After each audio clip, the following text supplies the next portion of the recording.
Welcome everybody to Find You Fridays. Hello.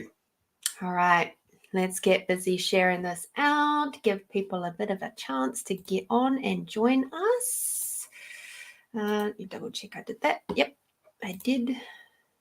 Cool. Let's mute that. Alrighty, spaghetti. Happy days, happy days, happy days. It's a Find You Fridays. How do we get so lucky on Find You Fridays? Do.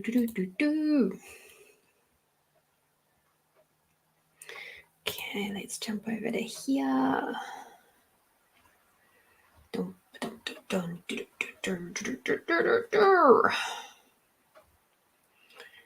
Okay, let's open that up.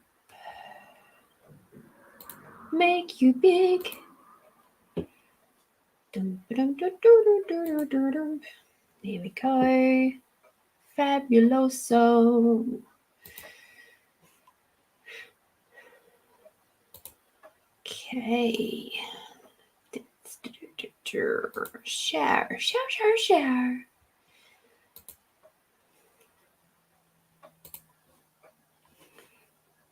Oh gosh, I don't care about that.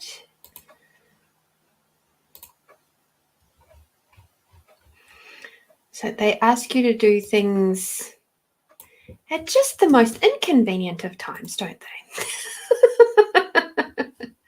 Gotta love it. All right, so let's just jump that one over to there. All righty, we've got some friends coming to play. Hello, everybody. Just getting to sharing these out through the groups that sort of floating around Adelaide area, but if you're from a different area and you wish to share it out there, I'd be so super grateful for you doing that. So let me just jump that one in there. It's lovely to play with friends. Hello, Melinda. Hi, Anne.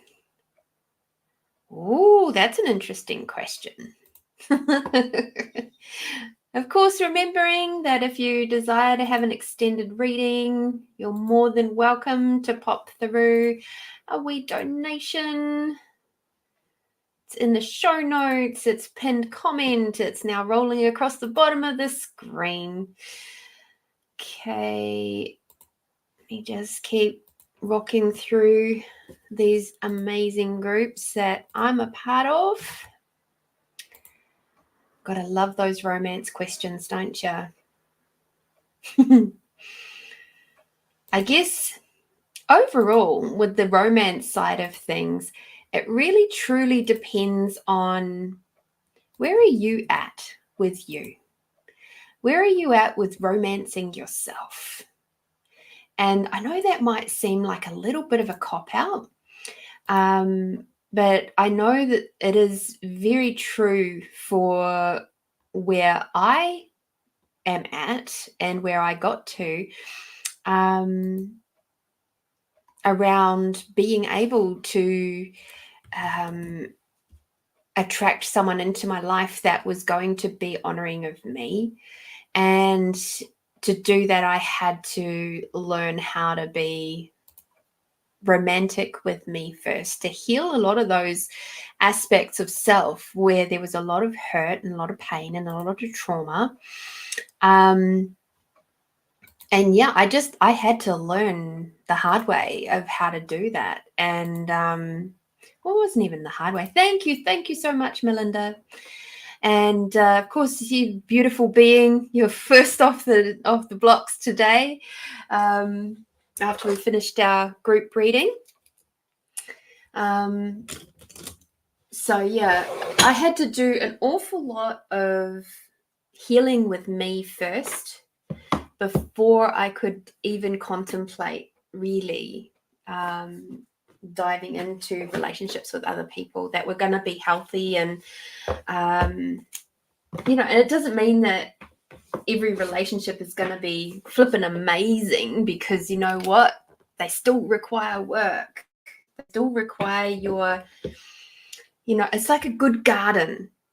You don't just walk in one day and it's amazing the first day and it stays that way. Like, not unless it's a fake one, but even a fake one gathers dust, so you've still got maintenance to do on a garden, whether it be real and lush or fake or whatever. You still got maintenance to do. And if you wish to have a really healthy, long-lasting relationship with anybody else, you have to do that maintenance on you first. You have to identify really closely your hurt spaces and heal them first. All of those underlying belief systems and blocks that are stopping you from creating that and welcoming in that beautiful, most compatible partner for you. My journey in that regard lasted for about 18 months of really, really super deep diving into me and my stuff, and cost me a lot of money because I did some really intense courses and book clubs and things like that. So the books themselves didn't cost me too much money, and there was just a lot of time and effort required, because when you're diving into stuff that's to deal with things like romance and relationships and stuff, there's a lot of underlying stuff that happens that is often linked back to childhood. It's linked back to funky little belief systems that you might have picked up either from family, friends, society, your own experiences. It can be ancestral. It can be from your own spiritual lineage. There's loads of reasons why your pathway into romance or relationships or conscious relationships may be a little bit bumpy. So that's probably the easiest way to talk about that one with you. So it's like, on a scale of 1 to 10, truth, where are you at, Anne, with your romantic intimacy with you? Where are you at? One being like basically dead and require everybody else to do everything for me, and I never take responsibility for myself.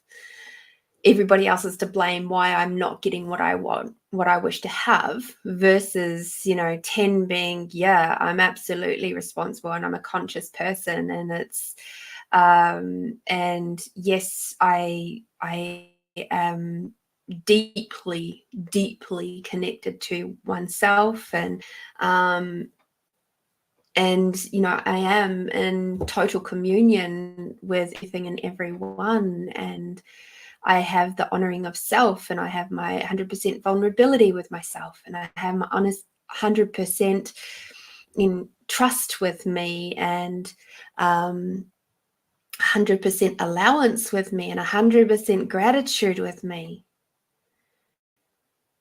That's the scale you've got to work with. So for me personally, at this point in time, where am I at with the five elements of intimacy, being allowance, gratitude, honoring, trust, and gratitude? In no particular order. I would say I'm probably sitting around about, first number that pops into my head was about 85% right now. Overall, about 85%. So I've still got work to do. It's an ever increasing gradual process, and Melinda's absolutely correct. It's sometimes not an easy answer. So yeah, it's a fun one to dive into though. So let's have a look and see who wishes to come and play for the first reading. Wow, cool. We've got Doreen Virtue's going to come out and play with some Archangel cards. So let's have a look at our moons and things. Whee! The clock is trying to roll away. Okay. Oh, lovely. We're going to be leading into a new moon on Saturday week. So towards the tail end of next week, we're going to get the new moon coming in, of those new moon energies. So yay! I'm going to be all buzzy this week without going into significance, projection, or expectation. You go into significance, projections, or expectations, you're likely to end up on the wrong side of those ones. Hi, Edwina. Hi, Catherine. So let's have a look at how can we best work with these energies. I think we're still in a Mercury retrograde at the moment, and so oh duh. So I just had a funny moment. So this morning with my car, I accidentally stalled it, and then it started okay-ish, and I drove out to where I was doing my renovations, and I didn't go anywhere at lunchtime. I actually got food ordered in, and went to start the car at about 20 to 6, and it would not start. Luckily, the neighbor that had just come home was just over the road, over the driveways. They've got a long communal driveway thing, and they'd just come home with their boat. So it's like, oh, sweet, here's a young person that I can probably find that has a jumper cables or whatever. Anyway, so he quite happily, says, you need a bit of a boost. And I'm like, yes, please. So it's kind of probable that my battery might be out, running out. But then, of course, and my computer was being weird this morning. So, and it's funny because all my implant band is starting to go off. So has anybody else out there had any funny electronic things happen today that could very well be the lovely Mercury retrograde coming out to play? I had totally forgotten about it till this very moment. So thank you for reminding me. So, of course, before we start with our reading today for the collective of how to best work with these energies moving forward, let's take a big deep breath in. All of us together, close your eyes, take a big deep breath in. We'll do the expanding out exercise. And slowly letting it back out.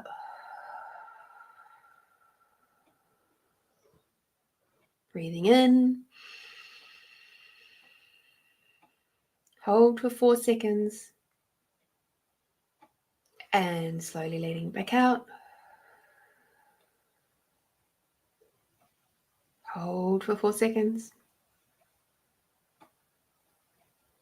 And breathing in.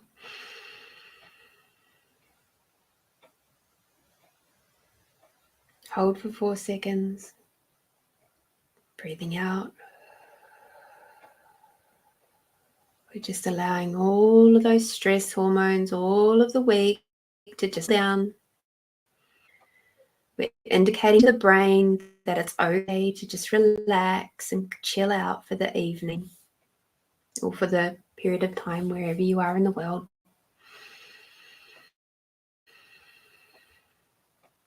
Hold for 4 seconds. Breathing out. And now as you breathe in, bringing Mother Earth energy all the way up through your body. Pause. And breathing out, bringing Father Sky energy all the way down through your body.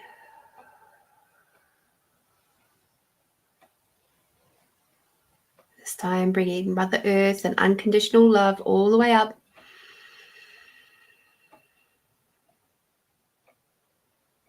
And bringing Father Sky and gratitude for everything and everyone all the way down.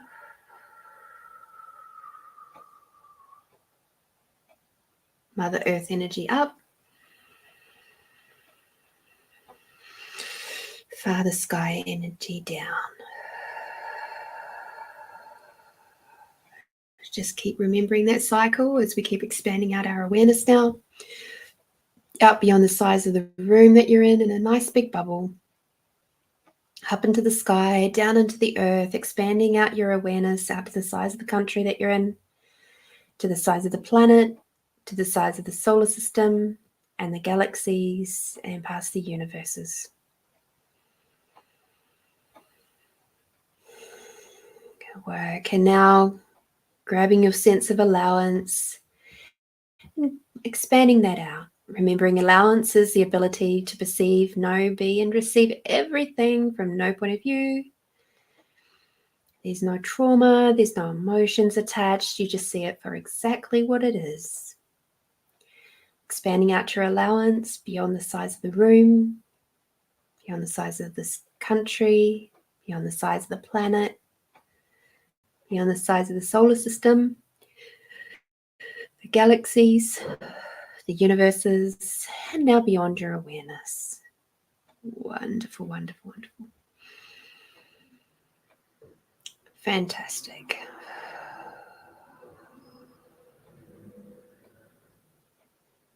Wonderful. All right. Cool. So thank you for expanding out with me. That's lovely. It feels much, much nicer now. So all the computers at your volunteer gig. Oh no, Melinda.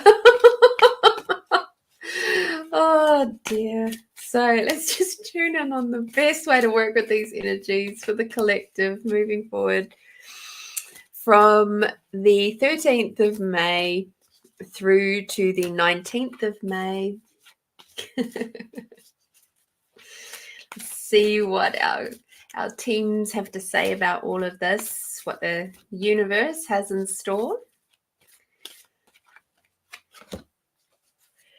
Ooh, we've got lots of chills happening. This is fun.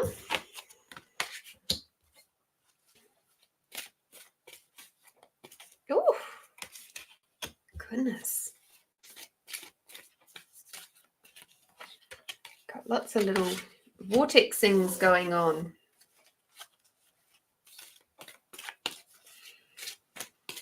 Love it. Love it, love it, love it. Okay. You guys are funny. Oh, wow. National Volunteer Week next week. Cool. Yeah. I used to do, when I was back in New Zealand, I used to always do something and volunteer.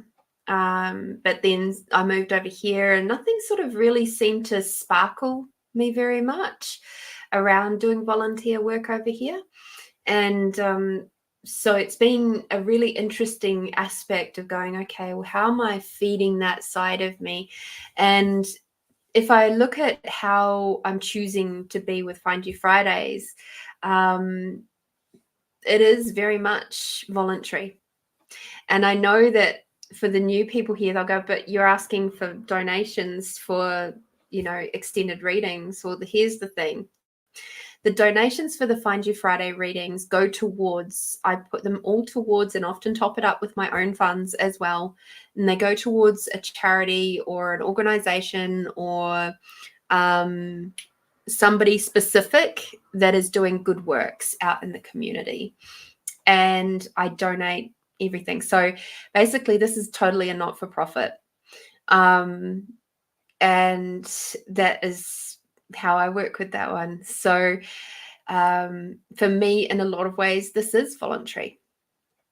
And my private chats on my private sessions and all of that, they basically pay for all of the running costs of having my 2 podcasts and all the other background stuff that goes along with having a business, like a website and all that sort of stuff.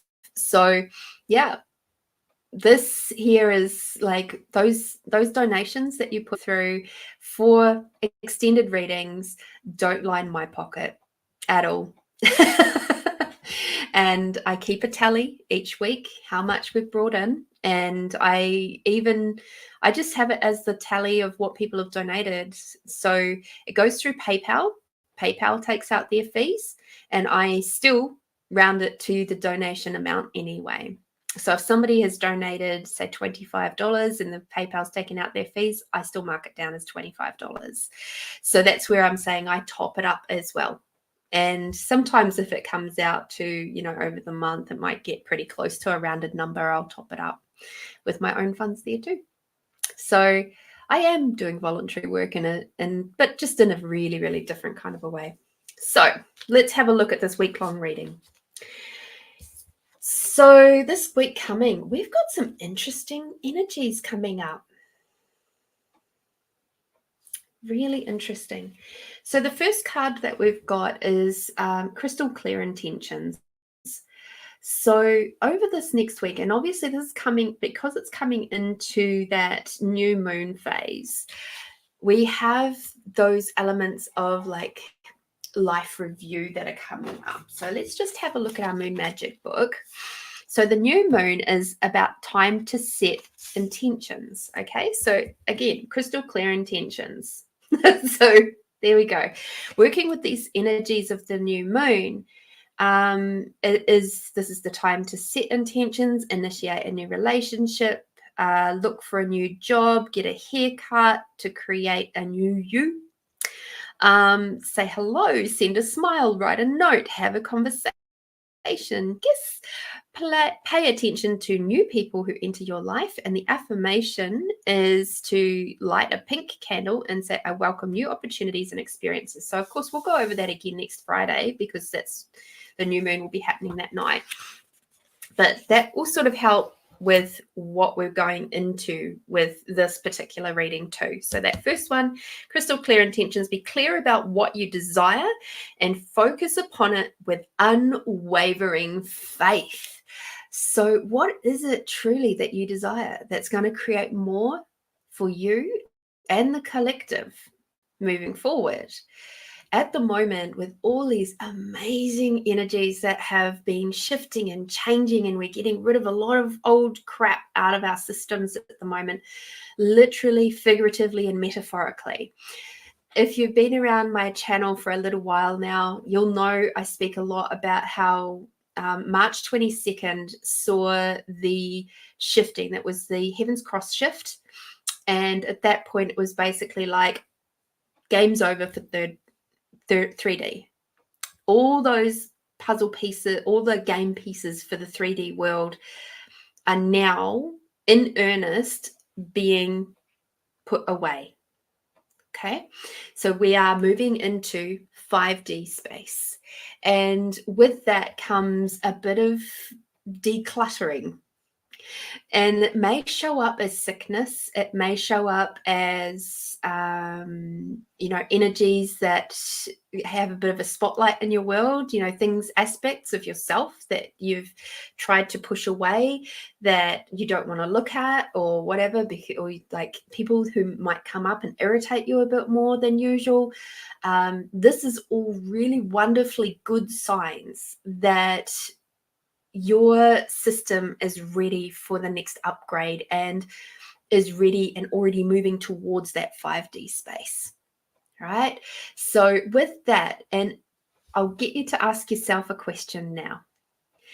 Truth, if you were living right here and right now in the 5D space, and 5D is where you are intimately connected to the collective, and you know that you're intimately connected to the collective, where you know that if you hurt one, you hurt everybody. So it's a kingdom of we, not a kingdom of me.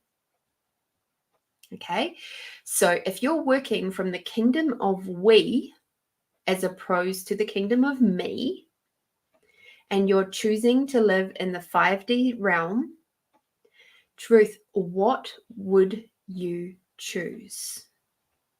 What does the energy of that feel like to you? How does your body feel when you start tuning into that energy? Do your words and your actions match that energy? That's what that first card's really about. Have a look at your intentions. Where your energy goes, the energy flows. right? It's one of the lovely things that Dr. Who am I listening to at the moment? I've got all the names running through my head. Joe Dispenza. Joe Dispenza. That's something that he talks about a lot. And there's other people that talk about it too. But Joe Dispenza is the one that I've been listening to the most lately. So be aware of that. Haven't asked. I'm not. If you want to put that in the chat, I would love to see what that energy feels like for you. Let me know. How does it feel? What is when you start tapping into, if you're tapping in for the first time or the 50 billionth time into the 5D space and that really beautiful, delicious new space and creative world that we are in, moving in and out of a lot at the moment. How does that feel for you? What does that look like for you?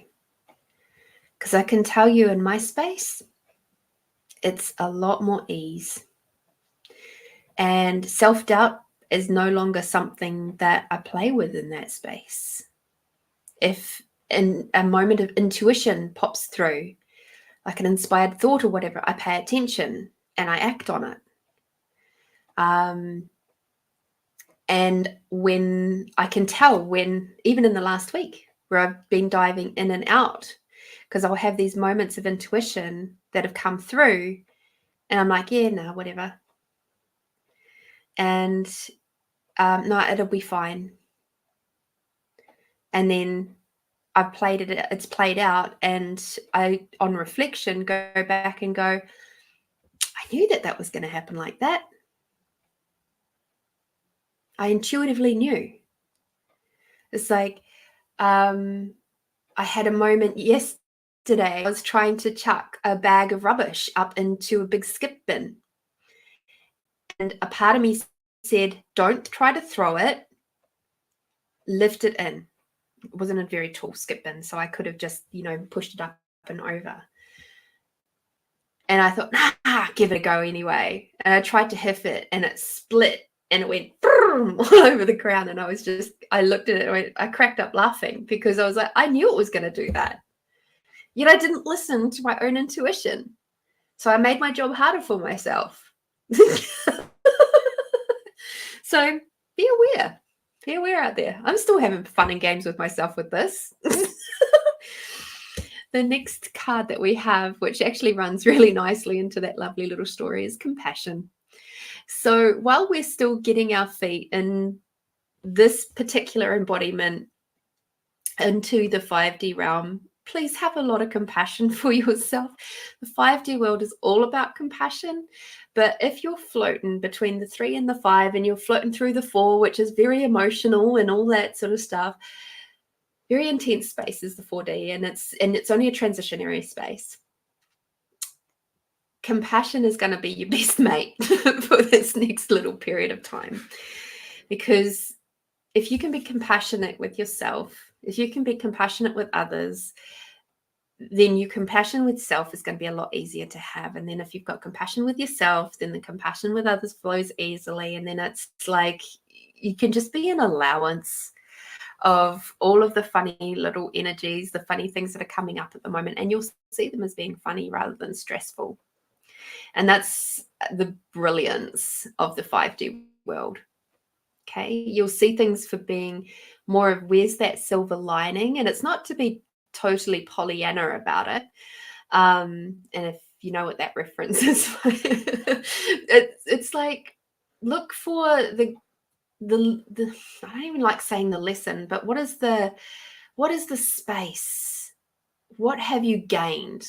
What is the positives of what you have received by going through that particular experience? So with that one of the rubbish going into the skip bin and me not being able, and me not listening to my awareness that the bag was going to break and I was going to end up with rubbish everywhere. What I gained from that was confirmation that my awareness was absolutely spot on, and that it's a great thing to listen to my awareness and my intuition, because then you know what happens? My life is easier. Hi, Brooke. How's it going, love? All right. The next card that we've got is breathe. So, as you know, through any space of transition, whether it be going from starting a new job, a new relationship, maybe you've been fired, maybe you've just broken up with somebody, maybe you're moving house, maybe you've got some financial stuff going on. Those transitionary spaces can be very, very intense. And that's the same with us going from 3D to 5D and through the 4D. Breathe. Now more than ever, I encourage you to pick up some breathing techniques. Our bodies have been trained to be in high stress mode all the time. Between our social media, our regular media, the life that we're living in, the fast-paced world we're living in, everything's go, go, go, got to have it now, now, now. What it does is it just sets off all those stress hormones in your body, because your body can't tell the difference between getting attacked by a spider. I mean, spider? Spider and attacked by a tiger. I don't know where that came from, but anyway, maybe we've got some arachnophobes in the audience tonight. I don't know. But it also can't tell the difference between being potentially attacked by a tiger or a woolly mammoth and a really high power bill. Your body can't tell the difference between that, because the electrical chemical impulse from your brain are the same thing. So you have to cognitively tune into your subconscious mind and encourage that to calm down. You have to allow yourself to calm down. And to do that, you do that with breathing. Because when you're in high stress mode, what happens is all your breathing sits at the top of your chest, and you end up with very short breaths. And it's like, right? So that's why we start the show by doing those nice, long, deep breaths, and then holding, and then slowly letting it back out and holding again. So please get into some breathing meditation. Do simple breathing like I just did at the start of the show. Do that for a few minutes, and that will really, really help you with sorting out those stress hormones and allowing your brain to go, oh, right, I'm not stressed anymore. It's calm, happy time. I can let some nice, happy hormones go into my body. That sounds great. All right, change the cogs, change the tubes. Sweet, let's go, right? That's why breathing and like breath work is so effective. Simple, but effective. Okay. The next card we've got is teaching and learning. And this week I'm actually getting that to share with you a book that I've been reading, which is called Becoming Supernatural by Joe Dispenza. That one there is, I have not done anything with Joe Dispenza before this last week or so. But I have some very dear friends that have, and they've, used his work for a really long time, many, many years. And I have to say, I can see why. So I would highly recommend getting into that beautiful book. He does actually include some sort of basic meditations and things that you can do through that, which is very easy and simple and doesn't take too long at all. And he explains really super well what happens with the body, and he's very factual but not dry. It's not dry facts. It's very, very palatable and easy to understand. So that would be the learning and the teaching I would like to impart with you today. As if it's not that book, it could be something else maybe that I've mentioned in the past, like Waking in 5D by Maureen St. Germain. It could be, what was one of the other ones that I've read lately that's, heal the witch wound. I think I've got it sitting here actually. Yes, I do. This one here, Heal the Witch Wound, which is by Celeste Larson. Okay, reclaim your magic and step into your power. That was a really, really potent book. I actually listened to this on Audible and it struck such a deep chord in my heart that I had to buy it. And so I have it at home now so I can follow along with some of the things that she speaks about. And funnily enough, I just flicked open to the page of Healing the Throat Center. So there we go. That's a couple of books that may be of use to you. Yeah, brilliant book. So glad I've got it on Audible as well. And glad I've got it in person. The next card that we've got for the full week is patience. So please, again, with the compassion, and we've got the patience. Please have some patience with yourself and also those around you. And so that, again, one taps into that, Dispenser is on Gaia. Yes, I am aware of that. I don't have a Gaia subscription, but one of my friends does, and she told me about that. And bye. Hope you had a good day today, Brooke. Thank you for all that you do. And thank you for, doing you, being amazing. All right. So yeah, patience. Have some patience with those around you. Have some patience with the beautiful people in your life. Have some patience with you, because all of that is just so important right now. And having, sorry, I just saw something that's like, I don't really need to be seeing that right now. Just an email come through, so that's cool. Patience with everyone and everything, especially yourself. All right, so let's have a look at our love card, a yummy card. And hi, Maria.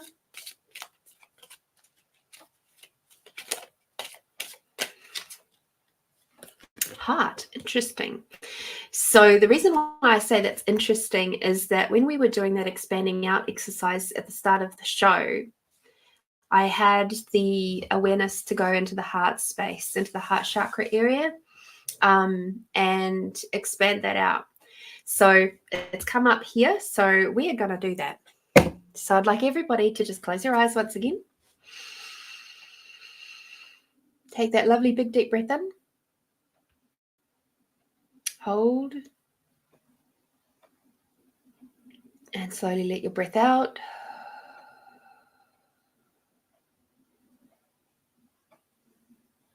Bringing that lovely Mother Earth energy all the way up through your body. And Father Sky energy all the way down. I know it's already running, but let's just reconfirm it for those who have joined us since. And for those who have joined us since, please expand out your awareness out beyond the planet, the solar system, the galaxies, and the universes. Now expanding out your allowance beyond the planet, the solar system, the galaxy, and the universes, and your awareness, please. Thank you. And now I'd like you to focus on your heart space. You can focus on both the physical organ of your heart.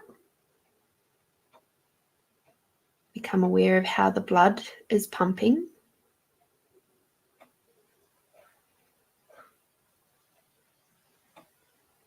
And normally you are not aware of how that is. You can place your hand on your heart space if that makes it easier for you to tune in that area.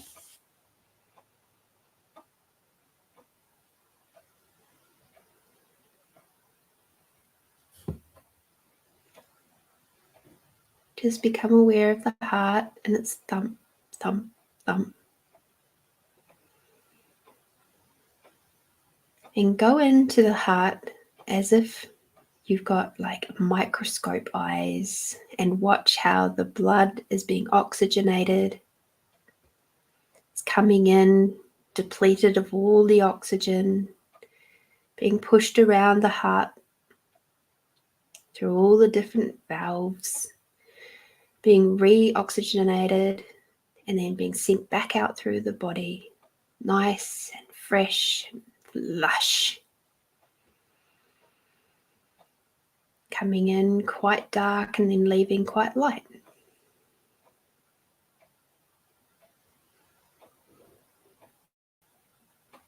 And now expanding out your awareness to look at your heart center, your energy center in your heart space, your chakra.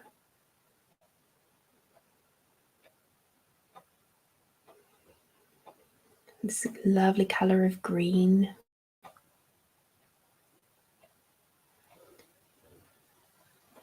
And perceive it as it's through your body. It's not just sitting in like a little wee center outside of your, or just outside your body. It's actually going all the way through.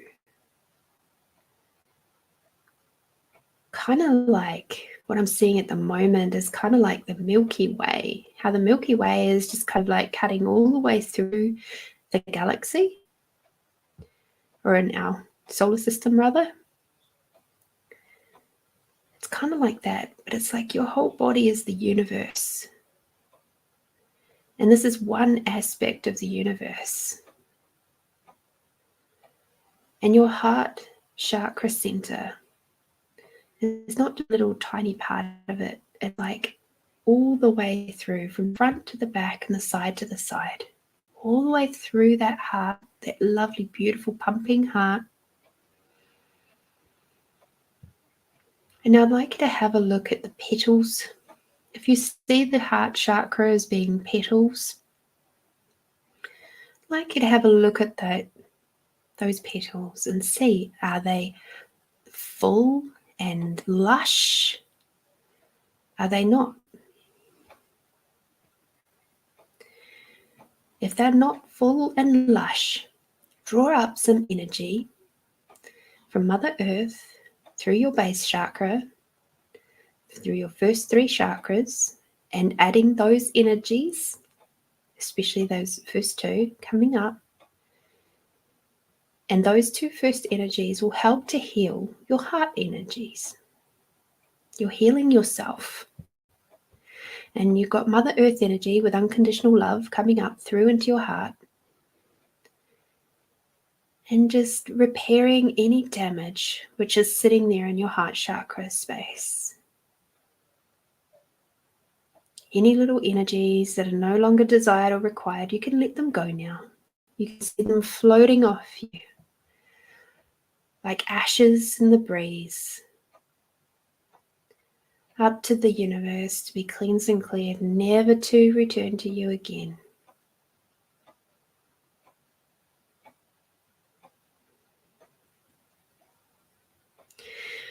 Just perceive as those energies are moving through your heart chakra area, like little clean and polishes, little cleaners coming through. And obviously, as that heart chakra area gains more strength and momentum, it also joins in the party.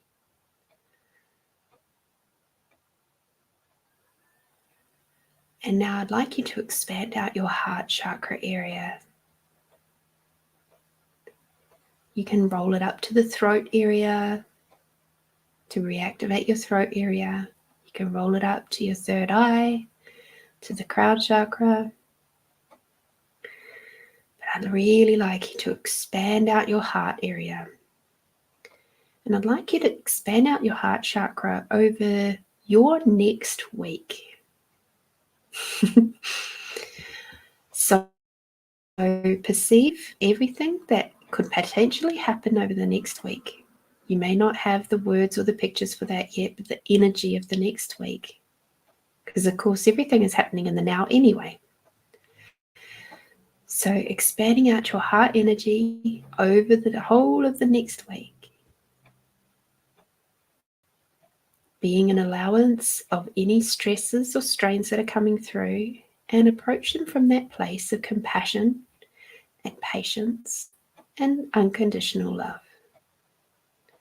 Perceive yourself moving through any trials and tribulations with total ease, without the trauma and the drama, without the trigger points, and without the pain. And when you see stuff comes up that does activate you, and you see that, you're like, oh, yay, cool. Thank you for showing me something that I can work on for myself. I am so grateful for you. Thank you, thank you, thank you.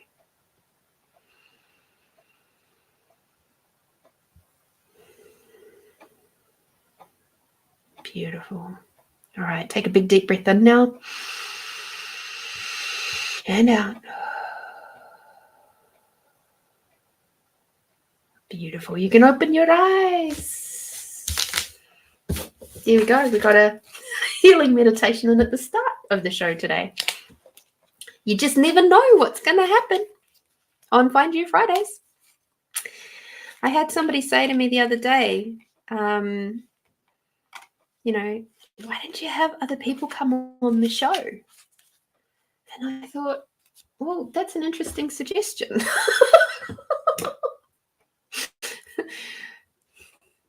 I kind of like having you guys all to myself.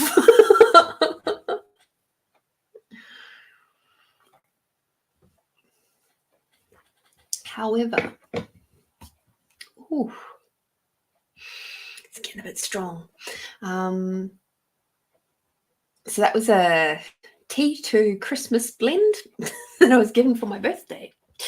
And it's a little bit strong now because it is black tea, and it has a black tea base. And I don't normally drink black tea at this time of night for a start. I don't normally leave the tea bag in either.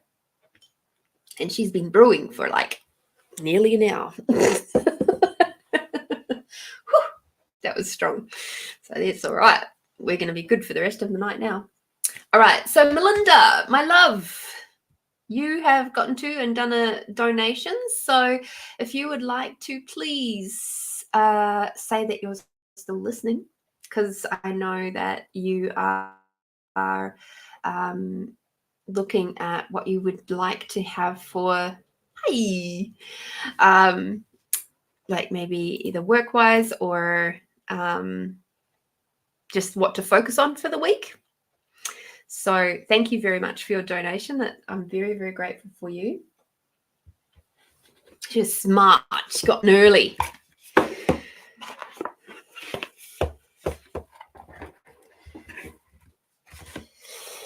How did you find that exercise, Melinda?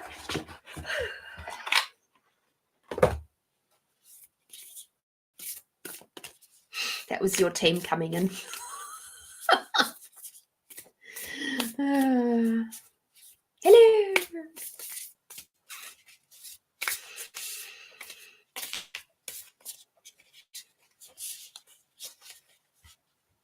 It's funny, every time I do those sorts of things, it always shows up differently.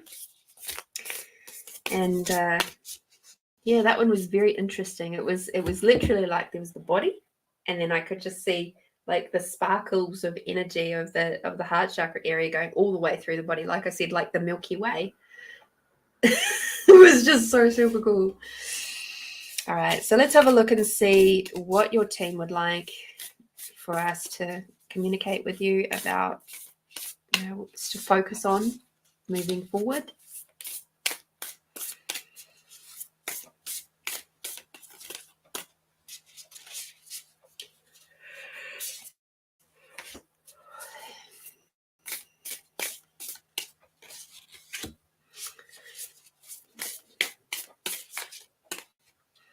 So pop down in the chat. What are you all doing for Mother's Day? If you're in my part of the world, I guess. Mother's Day is happening for you this weekend. What are you planning on doing? Something? Nothing? Even if you're not a mother, what are you doing on Sunday?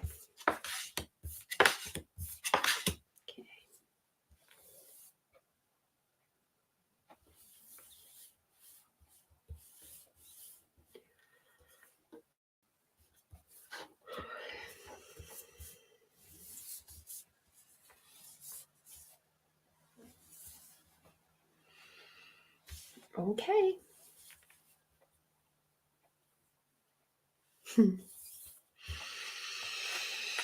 All right. So, Melinda, your team would like you please to start expressing your hidden feelings, and to celebrate your light. So there is no better time than now. Excuse me. Interesting. So this was right eye. This is about your feminine stuff. Okay. So what are you not being willing? What are you not willing to see in your feminine side? That if you did actually leaned into that and really truly had a look at that, that you would be able to have far greater ease moving forward. What are you not willing to look at? And then what are you not willing to express from what you see? That's quite a deep question, and it's about becoming really a lot more aware of what you are seeing on a multi-dimensional level. Okay, going back to the 3D 5D thing. So when you're in 5D, you see things, perceive things in a really, really different way. And sometimes I've felt and perceived this even for me when I've been doing different things, cleaning, painting, doing stuff like that. And all of a sudden it's like I'm seeing through and between the molecules. And it's like,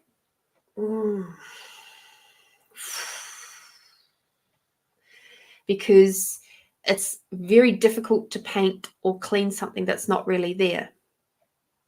So for me, that's something that's been cropping up for me in the last few weeks of this big change that's been going on between the dimensions. So what are you seeing now, either in physical, mental, emotional, metaphysical, spiritual? What are you seeing now, especially from your feminine aspects, that is asking to be expressed? What are you, and I'm also getting from the elemental side as well, what are you seeing that you're ignoring, that if you didn't ignore it would actually make your life a lot easier? Okay.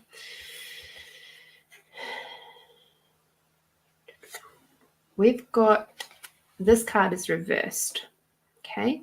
So this card here says stand up for your beliefs, and it's the time to act is now.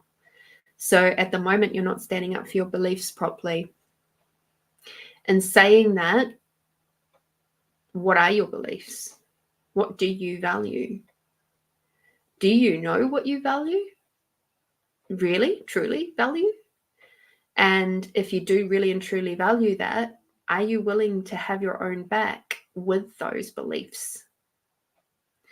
And I know that you're most of the way there, but there's obviously some stuff that is still diving into old energies, those old trauma responses that are coming up to be cleared right now. And these, once you clear them, this will be easier for you. But at the moment, it's still sitting like this, and it's going to get really intense for you because it's going to trigger you.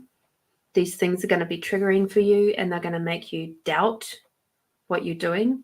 So the time is now to have a look at that stuff. Don't shy away from it. Okay.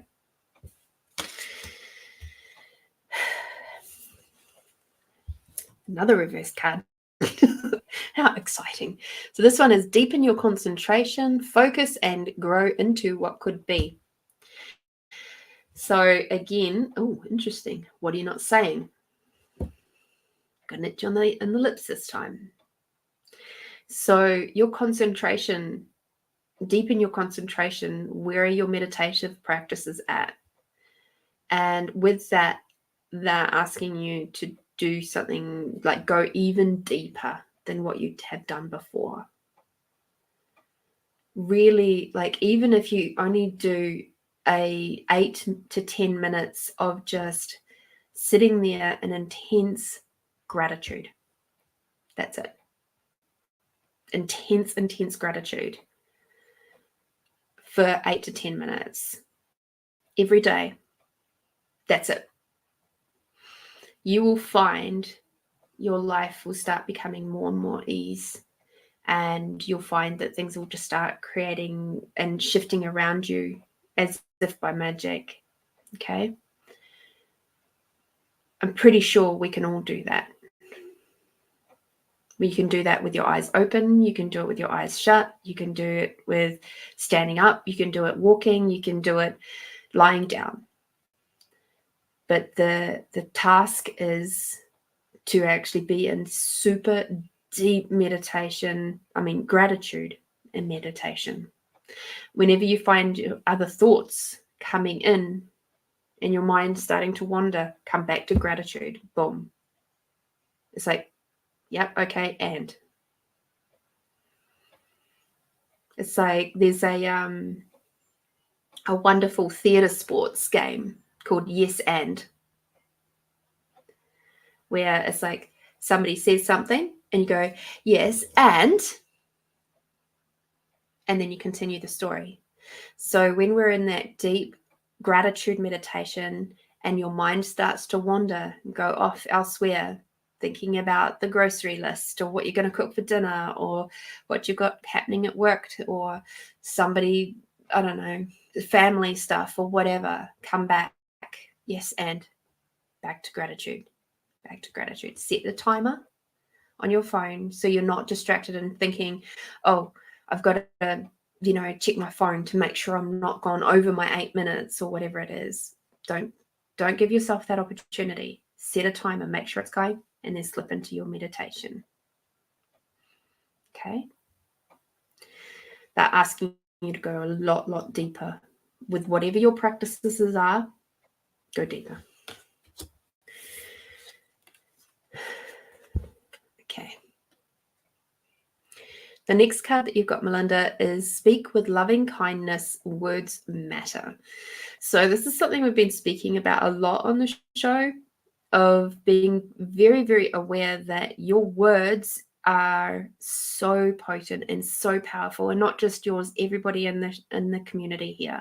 Your words are so potent and powerful, and every single thing that you're saying and every single thing that you're expressing right now, you are putting energy into that reality. Okay, so you said your son and his family are unwell. Words are spells. True. Truly, are they unwell or are they upgrading? Are they detoxing? Which one is more true for you? What's going to be the greatest contribution of how you speak about them? So, of course, however we speak about other people is adding energy to that space too, and that timeline or that thread coming from us to them. Which is why who was it? Dale Carnegie talks about, the 3 C's. Don't condemn, complain, or criticize. Very important, because our words are so potent and powerful, right?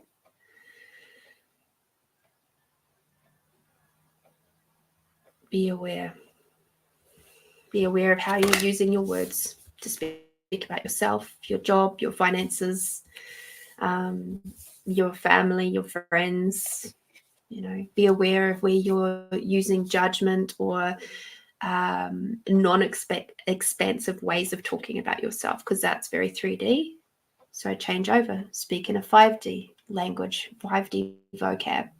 That's where that book, Waking in 5D by Maureen St. Germain, is so great, because she gives you like literally a way to turn your languaging from, has big like lovely charts there of how to go from 3D language to 5D language.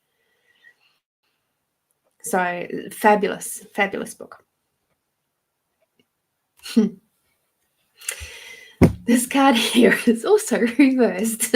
I double checked everything when I laid them out. So And this one here is face your challenges head on. Strength is in the struggle. Strength in the struggle. Yes, strengthen the struggle. So all that stuff that you're being a little bit of an ostrich in the sand about, get your head in the sand instead of actually dealing with it. All those little belief systems, all those places where you think this is too hard, they're asking you to start looking at that stuff now. And it might feel really hard. It might feel like it's like just too big and too insurmountable, and it's like, I can't possibly do it now. And, you know, I don't know how, or whatever the cards, your team is saying, it's time for you to now just push through. Be bold, be brave, be you. Allow yourself the space and the gift of tackling those energies and those belief systems and those points of views that are holding you back. Be really super aware of when you're diving into other people's realities and that are not the same as your own. Okay? And where you're allowing their stuff because you just want to fit in. Everybody just really desires to fit in, right? We truly do. But we get to a point where it's like, that's no longer important. It's actually more important to stand in your own sovereignty and more important to stand in your own sparkle. And also like that you have the ability to change the energy in the surroundings around you. Not just within the same room either. You have that ability. It's up to you. So you got to face those challenges head on, because that's what's holding you back. That's what's holding you back from having your big, juicy, delicious life, is those little belief systems and those blocks. They're not letting you move forward. But it's stuff that you've created yourself. And unless you're willing to really look at that and heal it and let it go, all those things that your ego is still going, I've got to hold on to this to keep it safe. Keep you safe. Things aren't going to move. Okay. It's a bit of an ass-kicking one. This one, isn't it? Lovely. Hi, Shilpa. All right, so let's have a look at your yummy card and see if this comes out with something a little bit softer and gentler for you. Oh, dear. We've got to be receptive. Oh, that's so funny. And I'm getting, be in your heart. Be in your heart space. Receive, receive, receive, receive, receive. Allow your heart to be open. Allow yourself to be able to see the beauty and the magic of every single moment, the good, the bad, the ugly, and the awesome. See the magic in every single moment and see how you can contribute to being even more incredible. Because you are. You're an amazing, beautiful, just sparkly being of goodness. And I tell you what, everybody needs to kick up the bum sometimes, especially me. Sometimes a kick up the bum comes in the form of a broken rubbish bag. Thank you for your donation. It will be put to very good use. I'm thankful for you. And hopefully that helps for the coming week or so. You need to put some peaches on the end of that one. Oh, dear. All right. So, thank you. Catherine, are you there, my sweet?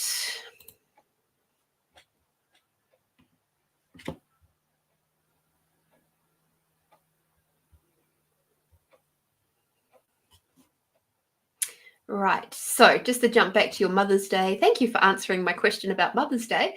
I did sleep in and resting. That sounds amazing too. You know, I'm choosing to not do the family thing. Obviously, my mum isn't here; she's in New Zealand, so there's not a lot of mothering daying-ish that happens for me. But I could have traveled up to spend time with my partner's mum. But I chose something different. I chose to actually honor me and spend time out for me.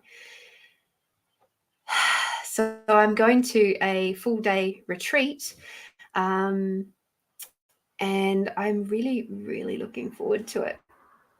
It's going to have, I think they may still have some tickets left if you're in Adelaide and you're at a bit of a loose end for Sunday. I'll have to bring it up on Facebook so I can. It is a beautiful full day retreat. There's going to be a sound bath. There's going to be a session in the Himalayan salt room. There's going to be a rose cacao ceremony. There's going to be a creative exercise, something. We're making something. I can't remember what we're making, but there's just going to be lots of really, really yummy, nurturing, nourishing, healing, delicious, beautiful for the entire day. They have a light lunch provided, and I'm just so grateful that Joe and Leanne are choosing to do this. It's going to be at Breathe, Stretch, Float in the city, which is great that it's on a Sunday because all the parking is free on a Sunday in the city. So that's really cool. So if anybody is interested in going to that, just type yes in the chat below and then I'll dig it out for you and I'll pop it in there. Catherine, what would you like as a reading today? What would you like me to have a look at? What questions do you have? It's much easier for me to, focus in on a specific area and expand out from there. Yeah, so obviously people who donate get first priority. And if at the end I'm like, yeah, okay, cool, I'll do a couple of little quick readings, then I'll do them. But yes, people who donate, which Catherine has done, she jumps the queue and gets an extended reading done. So just be aware of that. And I obviously thank you, Catherine, for your donation as that goes towards a worthy cause. Once a month, I gather up all of the funds and send it off to somewhere that is really requiring the funds. And yes, Jan Pickard is very, very grateful. I've received multiple messages from her to say she's very grateful for our donation for her walk for Mary Potter Foundation that she'll be doing this month, if I recall correctly.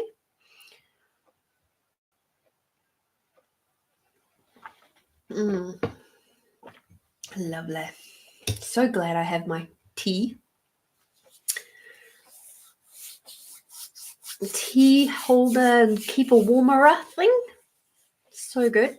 Doesn't keep it boiling hot, but that's fine because I don't require it to be boiling hot, but it's nice to just keep it at that not cold. All right, let's see who wishes to come and play with Catherine. Interesting. You're going to want one of those, which is cool. Who else?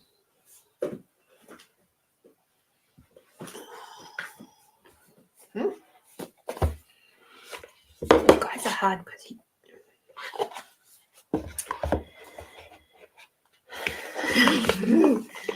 okay. All three very big areas. Okay, those ones.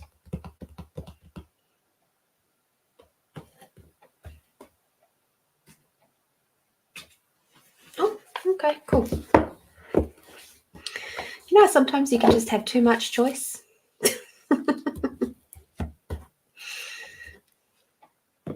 Just a little too much choice.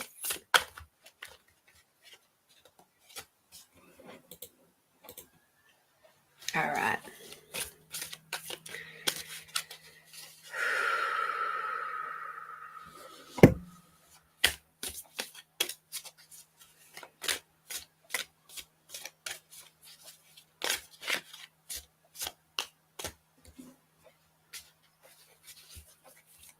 Yeah. Thank you, Catherine. I'm just asking your team which one has the most charge on it at the moment. Okay. Thank you. So apparently we're looking at the romantic relationship section because that's got the most charge on it. So let's have a look and see what exactly they require you to know about that. So just to make it a little bit easier, and are you in a romantic relationship or are you single at the moment?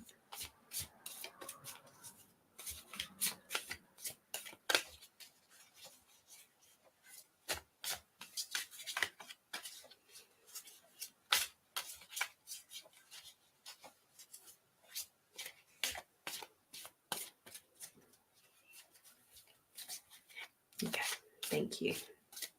Had a funny feeling that might be the case. This is every psychic after an event. Oh dear. Okay. Apparently we're on the relationship train today. Interesting.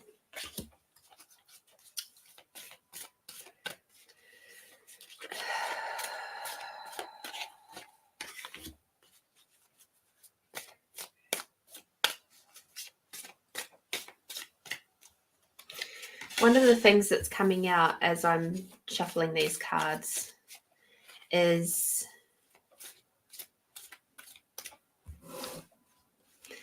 they're asking me to ask you how you speak about a potential partner.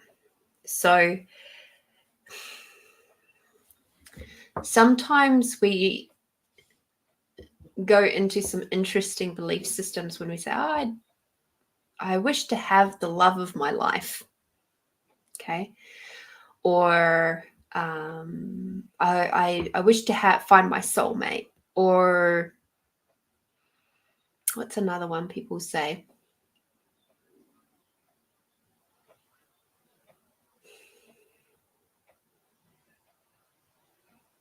I can't think of what else people would say. So I'm going to ask you, how do you speak about that? Like, what sort of words do you use when you're thinking about relationships and bringing someone into your world? How would you word that? Because I'm going to give you some verbiage around that in a moment. But yeah, they're asking me to ask you. Yeah, that's a good one, Melinda. When will I find true love?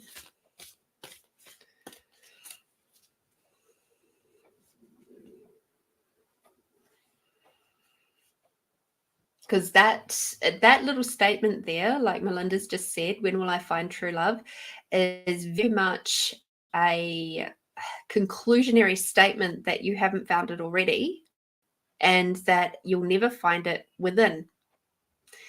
Again, it's one of those things, it's a little bit of a catch-22 because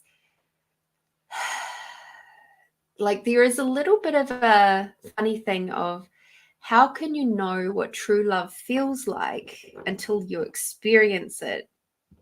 There's that whole thing of you've got to learn how to love yourself before you can love others. Sometimes that's true up to a point, and other times not so true, because there is an element there of we expand on what we know and what we have experienced.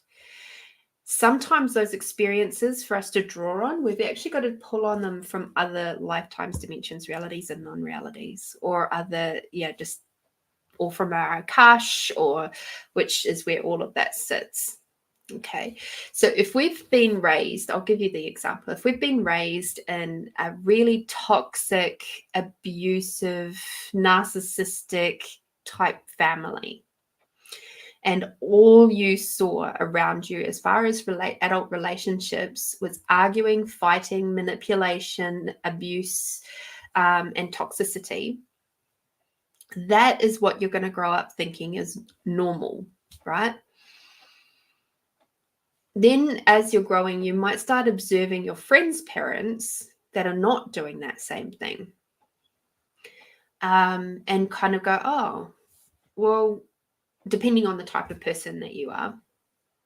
And you might go, oh, well, then you might have that space inside of you that goes, oh, I wish my mum and dad were more like my friend's mum and dad. Because I like the way that that feels more. As a little kid, that might be the only way that you can comprehend the difference in energies. It might be the only way that you can sort of verbalize that. Then as you're growing into a young adult, you know, your new teen years and all of that sort of stuff, where everything goes really right into me, again, all of that large part of our growth and our development as far as relationships goes falls right back to our parents again. And we can go into that space of resisting and reacting, or going along with it and recreating. So as we move into adulthood, we'll often recreate the same energies we grew up with, even though we're trying to resist and react to them. Like if they've been horrible, like I said, those narcissistic, toxic energies. And then what might happen is you'll reach a breaking point. Maybe the relationship dies. Maybe you have an emotional mental breakdown. Maybe you have an illness that comes up where the other person just basically flakes out on you and you've got no support, and it's like really loud in your world that you've got zero support. All these elements are there. Remember how I was talking earlier about the gifts of when we go through something like that? What are the gifts there? The gift is that you can now see where all of that toxicity and the pain and the trauma has helped you to create the life that you've chosen. And at that point, we've got a choice. We can either take responsibility for what we've created and who we've brought in, or we can slide into the 3D and blame everybody else for our pain and our trauma. If we take the first option and we go, oh shit, well, gosh, that was an interesting creation. Wow, I wonder why I chose that. Not, why does this always happen to me? Like that's putting it outside of yourself. It's a pretty clever little technique, but it's not going to help you. So when we're coming back to talking about how we bring in a relationship, how are you speaking about a relationship is really, really important.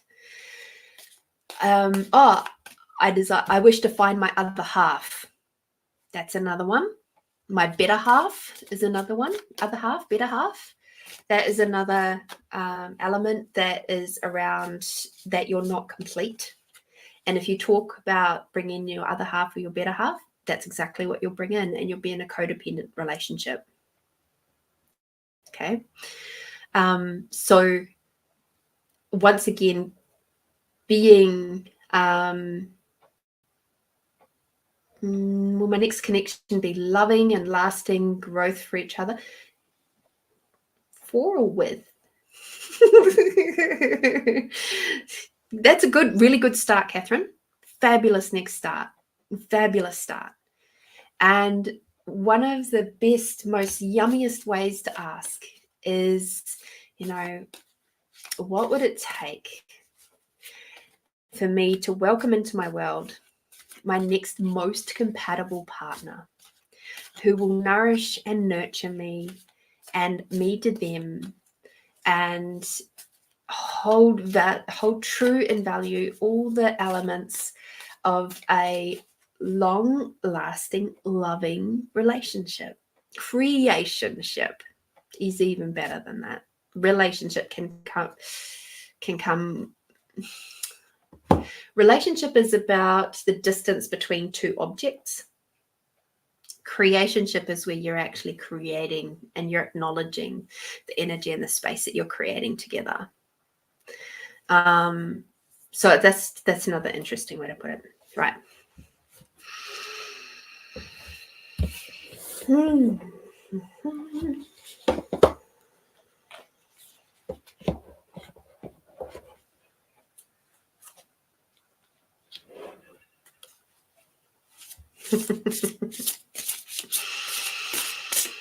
All right. So the cards that have come out that has to play with you are all these wordy cards. So there's not much point in me holding them up to you. So I'm going to read them out to you. So it says here, you will meet someone who possesses great leadership. Okay, take note of the great leadership qualities and inspiring ideas. Someone who helps create changes in the world. These are the qualities that are trying to emerge from within yourself. So that's pretty exciting, because our relationships or creationships are going to mirror all the aspects of ourselves that we may not like to see.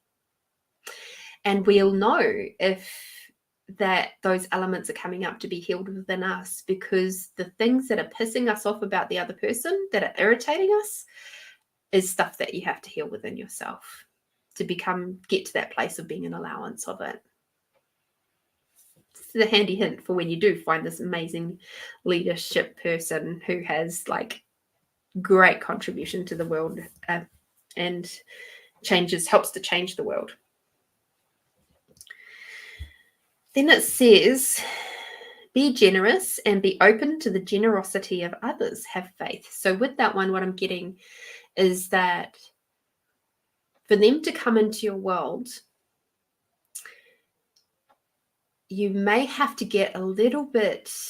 have a little bit more ease or practice your receiving, your skills of receiving.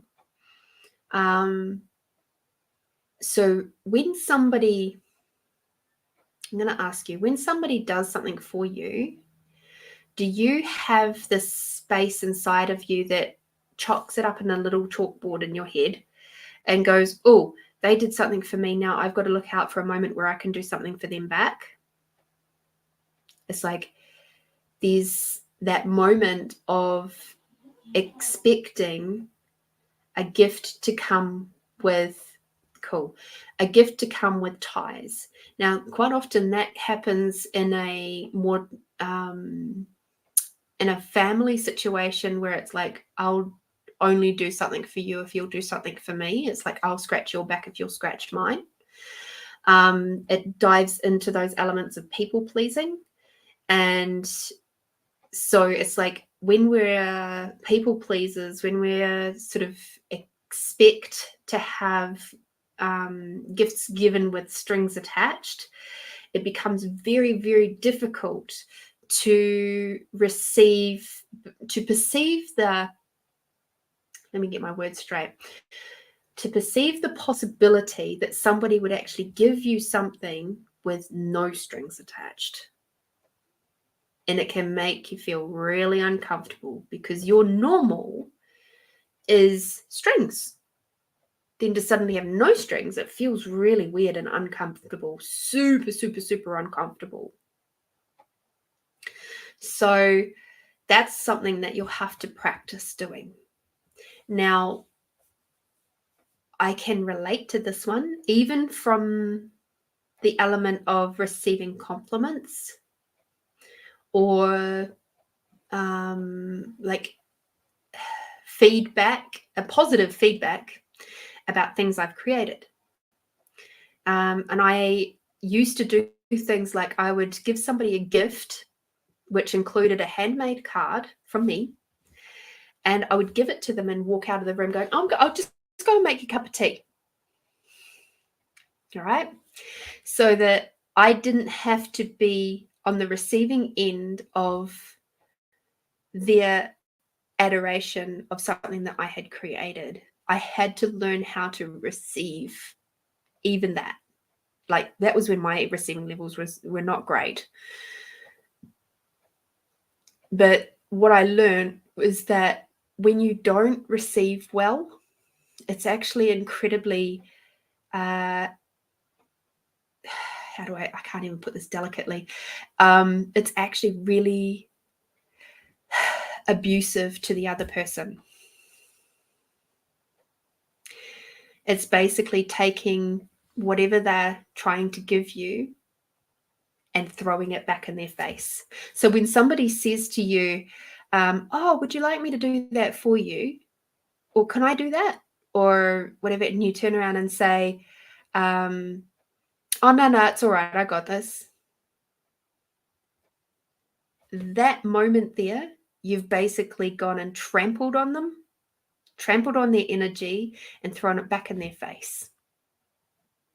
I know I used to do it all the time, not realizing what the hell I was doing because I was such a control freak. And I was somebody who really struggled to let anybody contribute to me because I had come from a background where I had to be super, super independent. So I became hyper independent. And with my hyper independence, that pushed my masculine side up really, really high. My feminine was really, really, really low. And so receiving is about bringing up your feminine. So if your feminine is not very in balance at the moment, it doesn't have to be higher than your masculine, but if it's not in balance, you will struggle to receive. Yeah. So if you like to do it all on your own, where's the space for another person to come in? There isn't any room. So I would say this second card here is very much in relevance to receiving. You're going to have to find some things and practice receiving.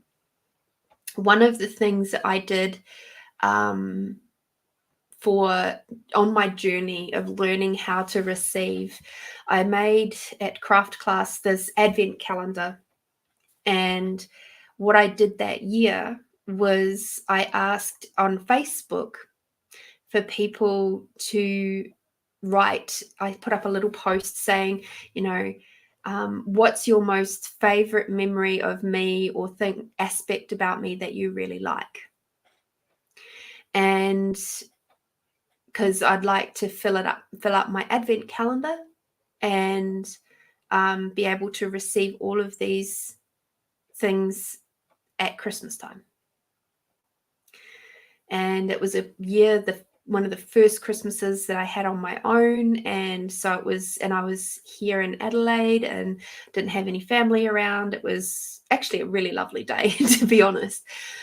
But what it did was it made me stop, because I not only had to read the comments that were coming through the Facebook post, I then had to write them down, and I then put them in each little box, put them all in little bits of paper, put them all in each box. And then at Christmas Day, I opened them all back up again and then read them again and received them, just sat with them and really received the energy of that.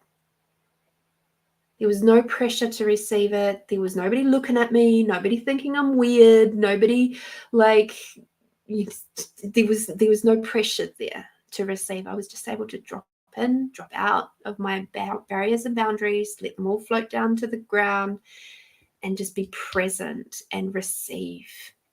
And that was one of the biggest shifts for me. Also, another story of my friend at the time when she offered to buy me a drink, and we would be talking about this receiving thing. And I said, oh, no, it's okay. She goes, fine, fuck you then. But the energy that she delivered it with was just like this massive slap at my side of my head. And I was like, and I was just like, oh my God, I am so sorry. I just did that again, didn't I?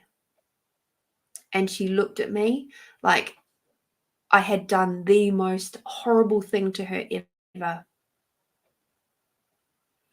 And that was a really big wake-up call for me to realize how low my receiving was at that point. That was right at the beginning of my journey. So have a look at when do you not receive well, because if you're not doing it with partners, you're probably not doing it with your friends or your family either. So how well do you receive compliments? How well do you receive help? How well do you receive, the kindness of strangers or anything like that? Where are you at with all of that? It's all very well and good to be able to be independent and all of that, but it's like I said before, if you're going to be so hyper independent, there's going to be no room for a partner in your life. And it's okay to ask for help. It is. It's safe for you to ask for help.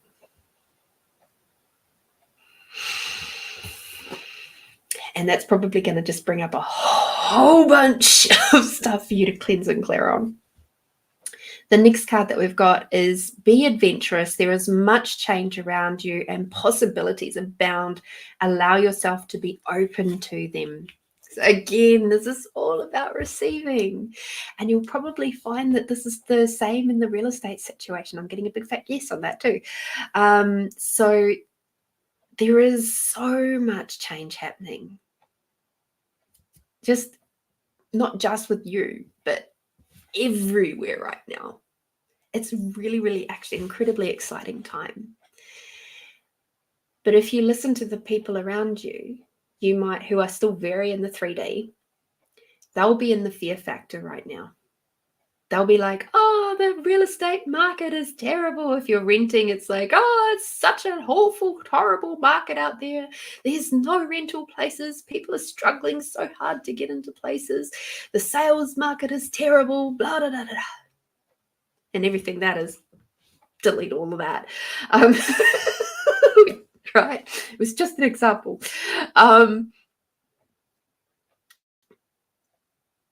We say so many things that are detrimental to us receiving deliciousness in our lives, receiving everything that we desire.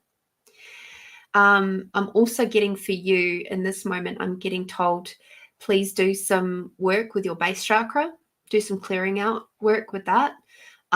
You may require to do some relationship release work around old relationships that you've had. Do some pretty amazing systems with that, like processes and releasing old relationships and stuff. One of my clients, I don't think she'll mind, I won't say any names, but one of my clients actually said just the other day that a session that we did a few weeks ago, maybe even a couple of months ago, it was around her and her family members, and she was hugely triggered by the family members. Everything that they would do or say would just like really set her off. And we did this relationship release process with her. And now nothing really they do bothers her whatsoever. And so that's somebody who's fully active in their life still. So it is a very potent, powerful process. And for us to welcome in new relationship, we have to get rid of the baggage of the old one. And that's energetic baggage. And the brilliant part about this particular process is that you actually get to talk directly to their being, to them. And you get to express all your stuff. And it's so good and so healing. So again, new possibilities and ways of dealing with things. Interesting. The house stuff is starting to come in.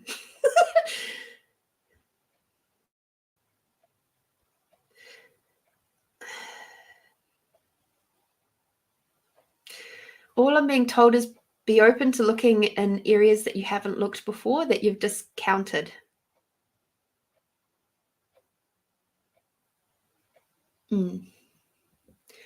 There's something that's going to pop up. They're just saying there's something that's going to pop up in the next week or two. Keep a lookout. It's in an area that you've thought no. What's the rest of it?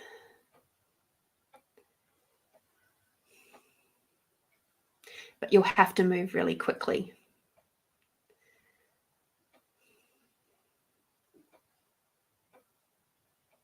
Anything else?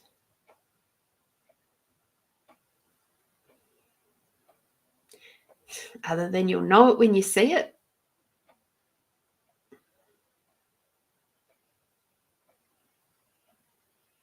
Get really crystal clear on what you desire for this home. Tap into the energy of the life that you truly desire and ask for the house to show itself to you loud and clear. Yeah, that's cool. You'll sell, no problems. Don't worry about that.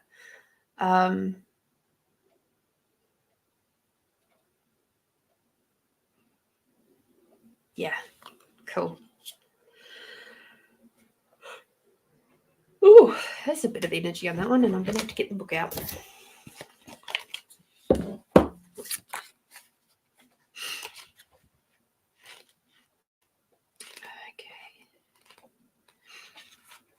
This is a deck that I don't use too terribly often, so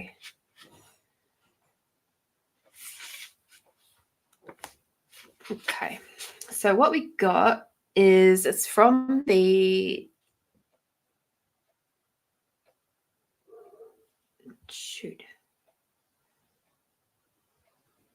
Celtic spirit deck, and this is Celestial. So if I hold it there, you can see it really, really clear.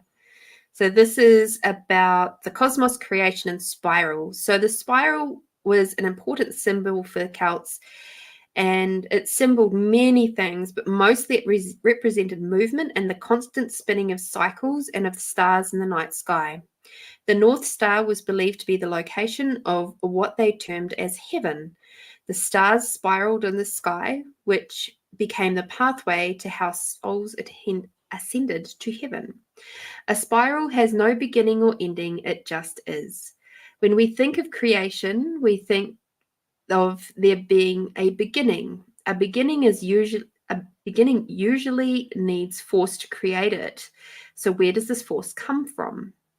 It needs movement, it needs motivation and an energy or force behind it to make it start. What are you about to create? What do you need in order to make it happen? And how will you continue to keep it moving? To keep something moving, it needs a constant flow of energy, a sustainable force. In drawing this card, you may be asked to look at what drives your momentum. Is it sustainable? Will it be enough to keep everything moving, or are you driving things too fast, which will end up in a burnout? Just as we draw energy from the earth, so too can we draw upon the energies from above us, other realms, the moon, the sun, the stars. All are energies that we can work with, keeping in mind that we are made from stardust. In meditating or journeying can help us connect with these energies. So it may be time to explore new options for keeping your cup full. Sustainability is the key here to keep things in a spiral forever in motion. All right, so hopefully that rang true for you too. I find that really fascinating because a lot of what we've been talking about here has been that momentum moving forward. Okay. So again, it's talking about being open. And if we have a look at the cards that I've had here, we've got great leadership, have faith, and be open. That's your overall arching message. Have faith in what you believe in. I'm pretty sure there's some song lyrics in there somewhere. And be the leader of your life, but don't be the dictator. Be the leader, but not the dictator. Okay. I know that's hard to balance out those energies. I know it's a challenge. Had to go through some really deep release work myself to bring the masculine and feminine energies into balance. I get it. The funny thing is that I noticed is that when my feminine came up, so many more people were willing to contribute to me in ways that I just couldn't believe. Like I had people just gifting me food. I had people gifting me clothing. I had amazing interactions with other people. I had people gift me money. I had it was really, really interesting time when there was the big, massive shift in my world, and when I really stepped into that balance between the masculine and the feminine, and then working with the other energies around that too. So that's something for you to look forward to.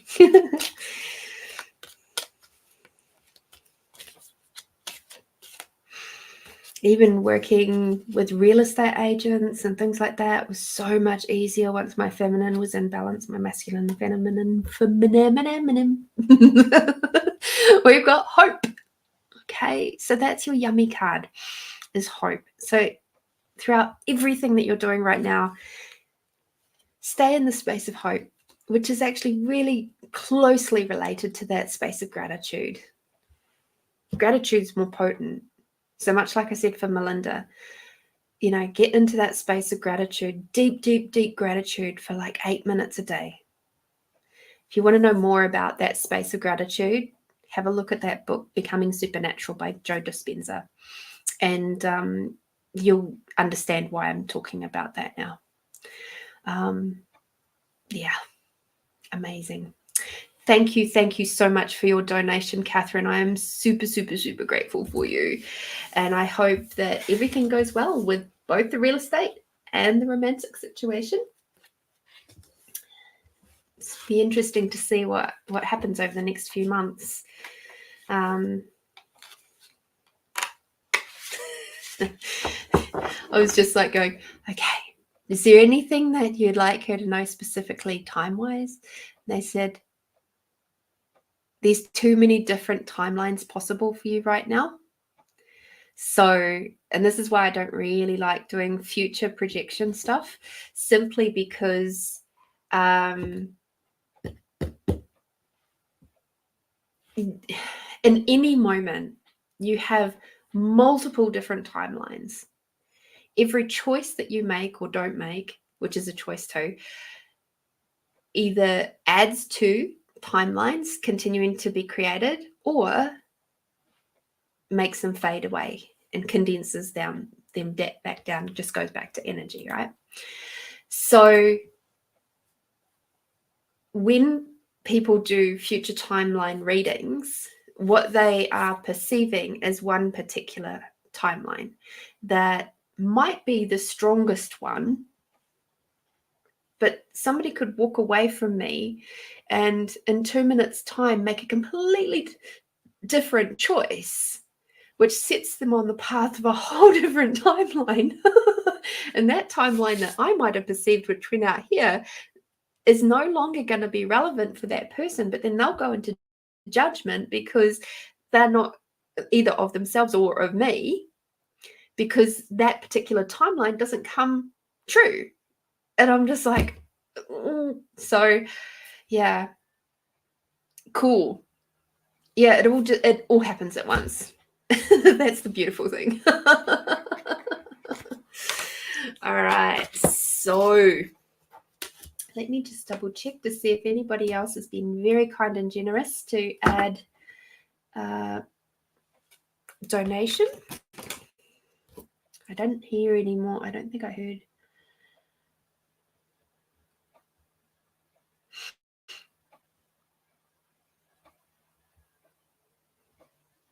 In my little ear hole, I don't think I heard anybody's dingalingies. No, we're all good. All right, so we are going to now do, and this may answer some of the people's questions that have come through and gone, but what about this? Does this thing happen? Is this going to happen? So, my lovelies, I am going to do gratitude poetry readings now. All right, so they're intuitive. For those of you who are new to my channel, welcome. Welcome, welcome, welcome. It's lovely to have you here. And so I have this amazing poetry book. Woo! There we go. It's called Gratitude, the Space Between Seconds. And this particular poetry book I created, and it's a compilation of my poems for about 25 years worth of poems in here. And this particular book was created, my team made me create it. I didn't want to create it because it was like, this is my diary, man. And nobody had actually read any of my poetry, except for like in birthday cards and things like that, things that I had allowed, like written and given to them. As far as actually reading my poetry book where I hold all of the original stuff, all the original versions, and nobody had read it. And so when I came back from a conference and I was asking myself the question, and or my team, my spirit team, truth, what have I already created that I've totally disregarded because I've already created it? And because it's something that wonderful creatives and people who move very, very quickly do. We create things, we let it go. We create things, we let it go. We create things, we let it go. And that can be very difficult for people who don't move that fast to cope with. But it's also so difficult for somebody who's in business because it's hard to focus on one small niche area and really allow that to grow, shift, change, and expand, because as soon as you create it, you want to let it go and move on to the next bright, shiny thing, right? So that was the question of, what have I already created that I've totally disregarded because I've already created it? And my team kept saying to me, poetry. And I said, no, not happening. And it took them a couple of weeks to really get through to me. And they did stuff like push my poetry book out to leave it on the floor.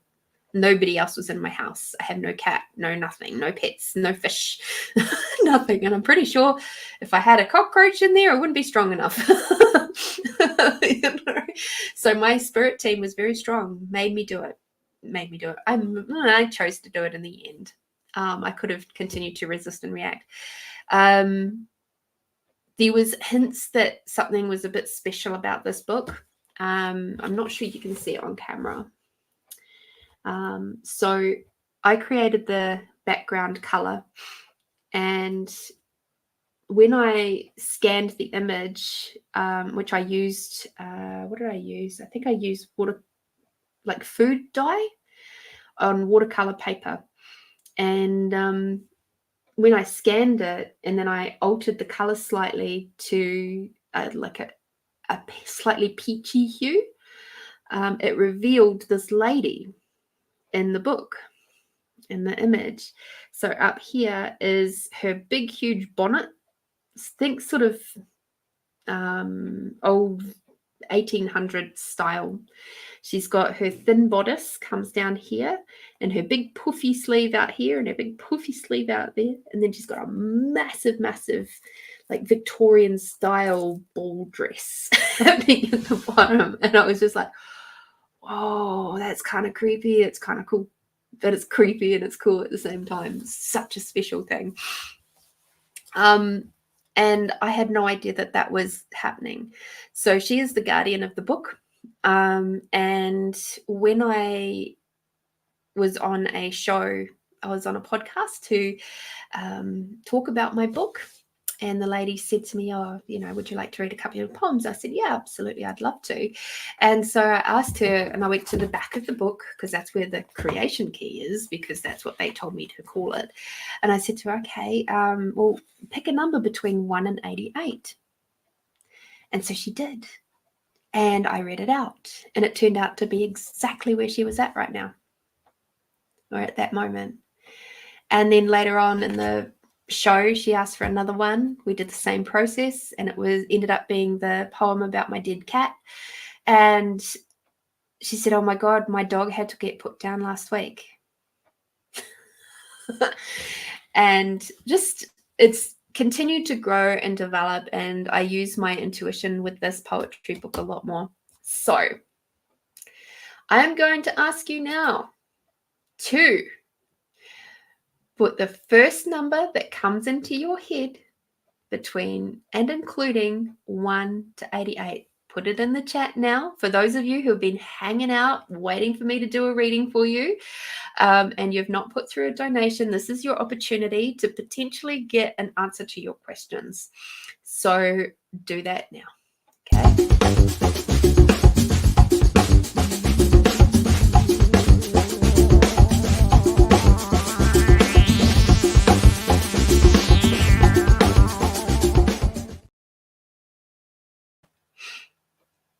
All right, so pick a number between 1 and 88. I know there's a few of you out there that have been waiting for me to give you a reading. 88, Amanda. Good work. Good work. One of my absolute favorites.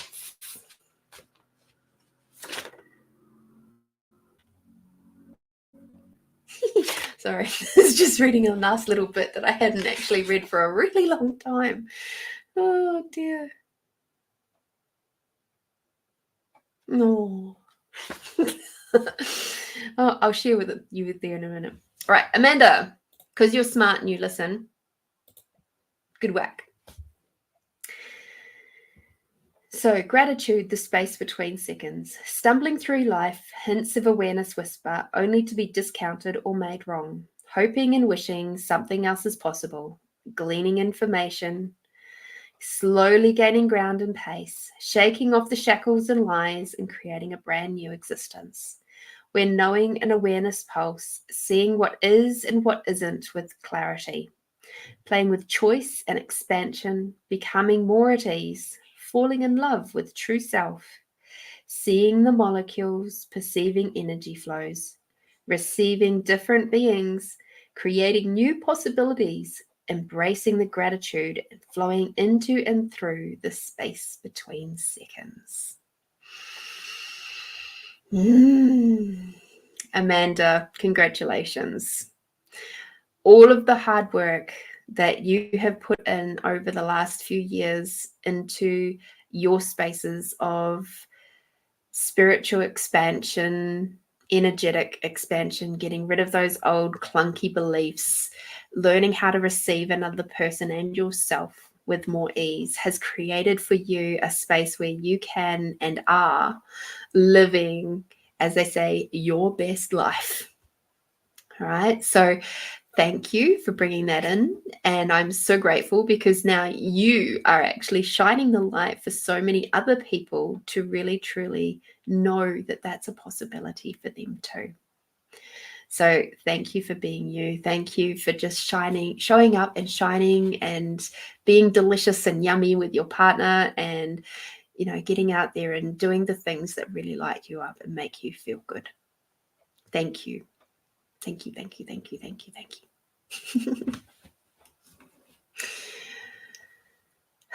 That was lovely. Edwina, 77 for you.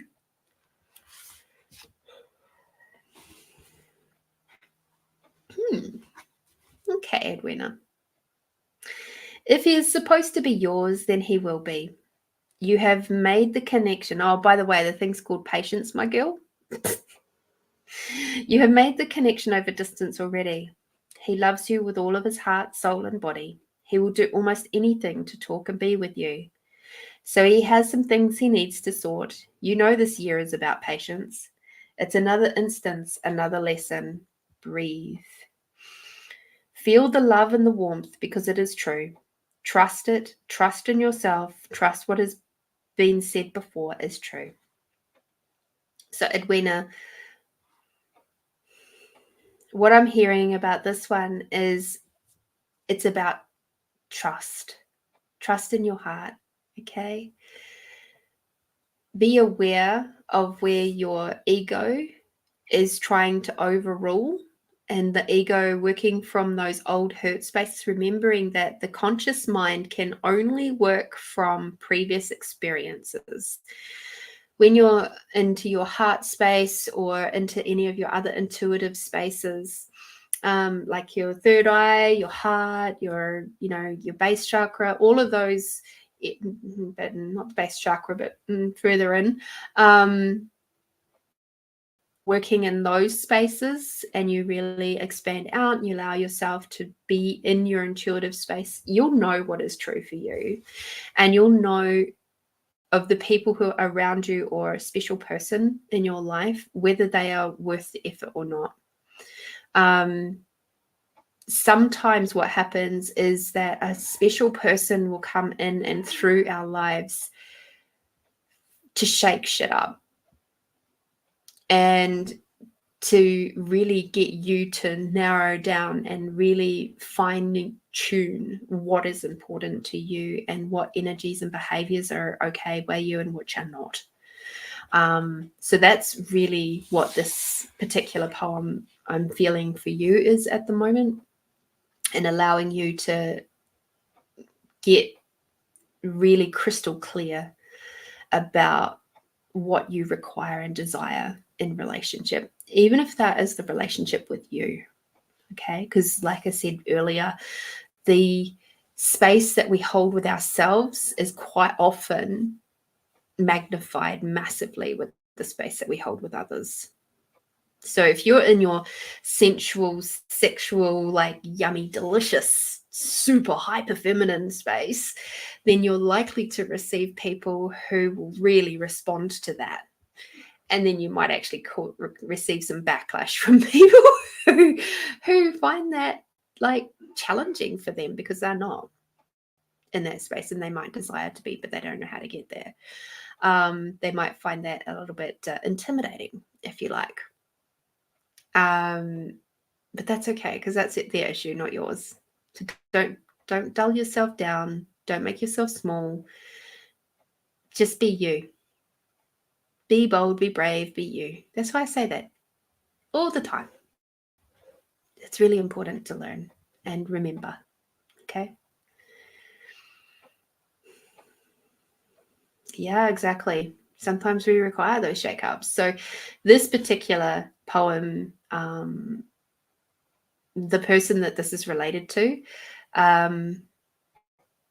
they're still in my world in a very, very far distant kind of a way, but they are still there.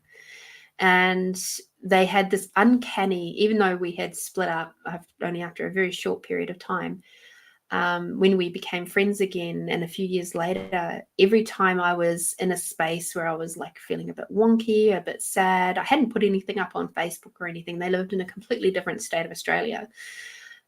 More than likely, they would message me going, "Hey, how's things going? Are you okay?"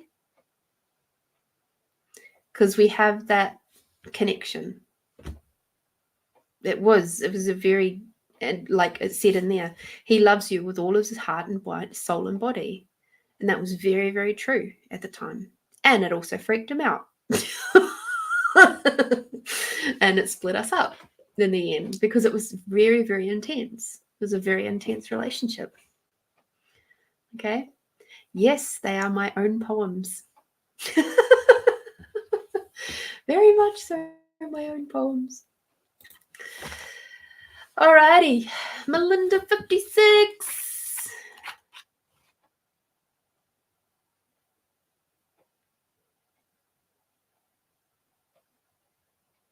Okay.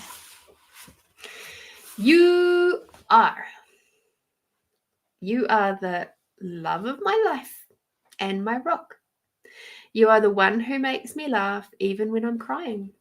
You are the one I trust when everyone else is against me.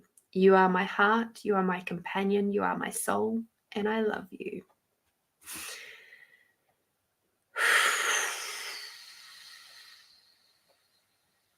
Right. Melinda, my love. I'm actually going to read the little blurb that sits underneath this poem.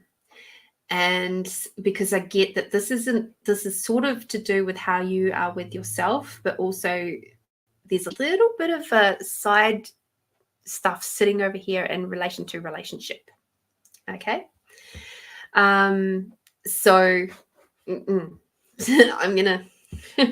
So, for those of you who don't know the book, underneath each poem, there's actually often little blurbs about what was going on for me at that time.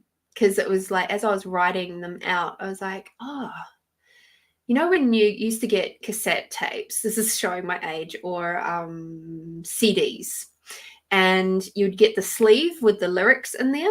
I used to often wonder, I wonder what was happening for the artist or the person who wrote those lyrics. What was happening for them in their world at that time that made them write those particular lyrics? So I took that wondering out for my audience and I wrote it in the book.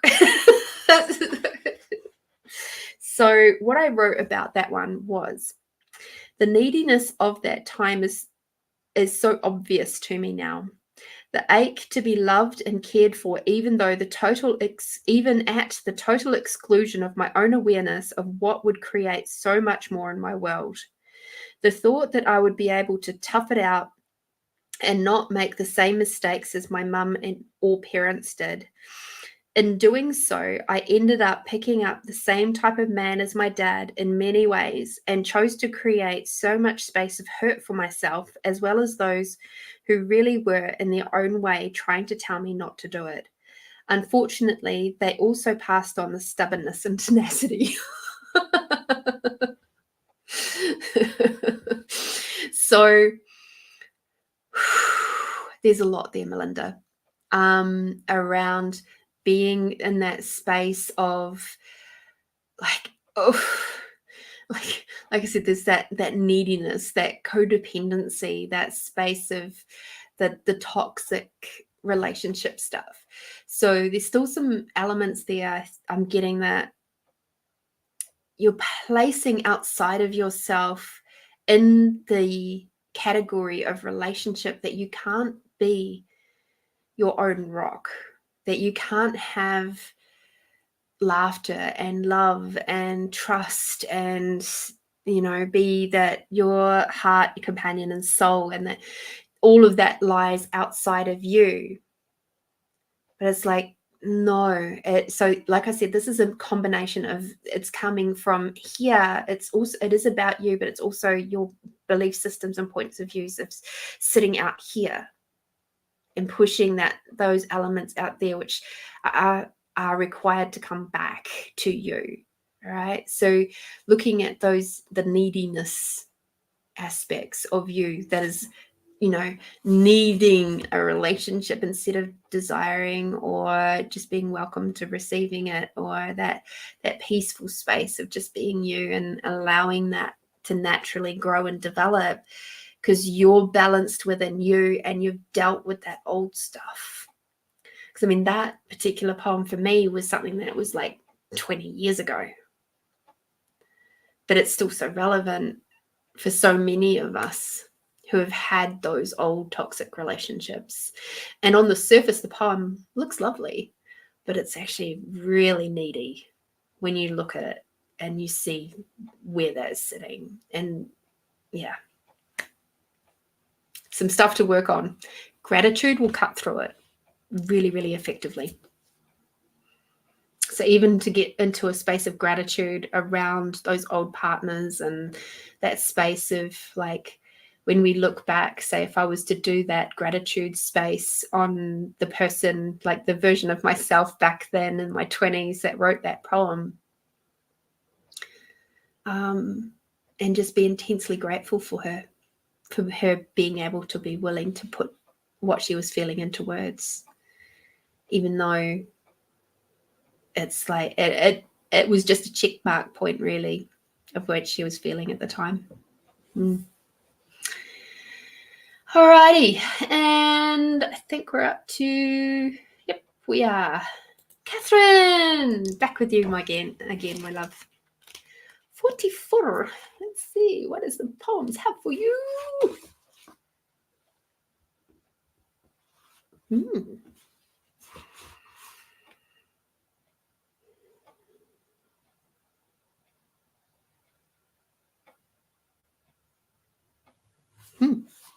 All right. So you got reborn. With each trouble and problem, even before I knew you existed, was bringing me closer to you. My life has had much heartache, as has yours. And through our hurt, we've learned to be wary. However, when two souls connect, nothing can hold them back. The restrictions we put upon our hearts are wiped away with one single tear, to be replaced with undeniable trust. Souls and bodies connecting to become a brand new life. So, Catherine, we're back to the relationship stuff again, which is awesome. And what I'm hearing here is that you will be having someone coming into your world, and they will be bringing a lot of healing into your world. So your next partner will be someone who will heal a lot with you. It may bring up some spaces where you'll feel really super uncomfortable, but it's okay. You're going to be okay. And, you know, as it says, you know, the restrictions we put upon our hearts are wiped away with one single tear, to be replaced with undeniable trust. So again, that's leaning into that space of going, you're going to have to get used to being uncomfortable, because the space of being uncomfortable is where your growth will happen. So whether this growth happens before you get this lovely new, most compatible partner in your world or not, kind of doesn't matter. It's about where you're at with you. However, you do this work with you, and the other parts of it will naturally, when you do meet this person, it's going to grow and expand, and then you'll be able to lean even further into that space of unconditional love and support and nurturing and all that part of you that has been asking to grow and be nourished and nurtured will grow with someone who is also in that space with you. Okay, so it's not that you really have to do all the work to be able to work on this person in, because you're never going to be able to do all the work. I'm sorry. not before they come in. Like, I wish we could, but unfortunately our journey is ever continuing. Pretty much till the day you die, you're going to be shifting, changing, growing, and expanding. And so, like, to say that you have to fully love yourself before you can welcome someone else in, no, that's not actually reality. You can get pretty close, but it's not reality. And as you upgrade and up level and have those balancing out of those masculine and feminine energies, and your receiving levels go up, and your gratitude levels go up, and your unconditional love receiving, even just spending 8 minutes imagining Mother Earth energy coming up, as we've done many times today, and Father Sky energy coming down, being willing to receive that. Imagine doing that even for 5 minutes. I would say do 5 minutes of that with your breath, right? Mother Earth energy and unconditional love, receiving the unconditional love of Mother Earth, because it's always there anyway. It's only us that stops ourselves from receiving it. Father Sky's the same. The sky's always there. The moon, the stars, the sun, that's all of this stuff. This is all Father Sky. And bringing that down, we're balancing out those masculine and feminine energies and practicing every single time on this show how to receive. Do that for 5 minutes and then slip into, 8 minutes of gratitude. What an amazing meditation every day. Absolutely amazing. Yeah. How cool. Pretty sure we can all handle, 12 minutes of 13 minutes, because my maths is awesome. 13 minutes of meditation time in a day, whether it be at the start of the day, the end of the day, doesn't matter. It's pretty cool. Yeah. Awesome. Thank you, Catherine. And thank you, everybody, for being here. Thank you for being so deliciously, wonderfully you. I am incredibly grateful for every single one of you. And I know that many of our readings tonight sort of crossed over and sort of you contributed to each other with your readings, which is really cool. I love those little themey type evenings. So I hope that if you're celebrating Mother's Day, that you do something delicious and wonderful for yourself, or practice receiving from others. And interesting. Cool. Sorry, squirrel moment. So yeah, I hope that you do something or have, if you're a mum out there, congratulations. If you're someone like me who doesn't have kids, but maybe you've had a bit of a journey with kids or pregnancy or anything like that, I hope you spend the day nourishing and nurturing yourself. If you've got your mums out there, if you've not got kids, but you're spending time with your mum, do something special with her. Make her feel loved and kind. Like, just know that you're sharing your kindness. And every time you share your kindness and you share your light, that you are contributing to the collective and you're showing people new, different possibilities that are out there. It doesn't matter if they think you're weird or they judge you for caring too much or being too shiny or too bright or too happy. It doesn't matter. Just say thank you and keep moving on.